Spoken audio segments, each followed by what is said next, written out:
Once your meters are collecting, this is where the data comes alive, the charting view. It turns raw readings into a picture you actually read, from the last 10 minutes to the last 2 years. Let's set it up and walk through it.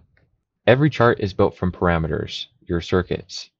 If you haven't set them up yet, open Parameters and click Add New.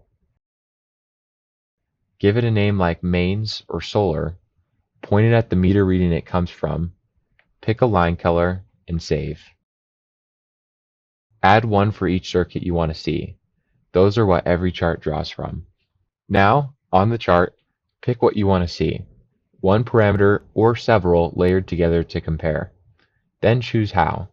A line chart for trends over time, a bar chart to compare intervals, or a pie to see how your total splits across circuits. Up top, pick your time range, anything from 10 minutes to a full year, and step backward and forward with the arrows. The chart picks the right level of detail automatically, so a whole year stays just as smooth and fast as a single hour.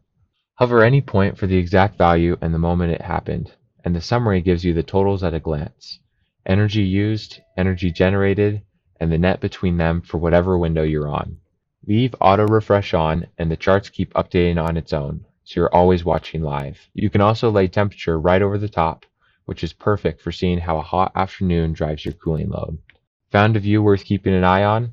Save it straight to your dashboard and it'll be waiting every time you log in. That's charting in ADM Director. Set up your circuits, then pick it, read it, and pin the ones that matter.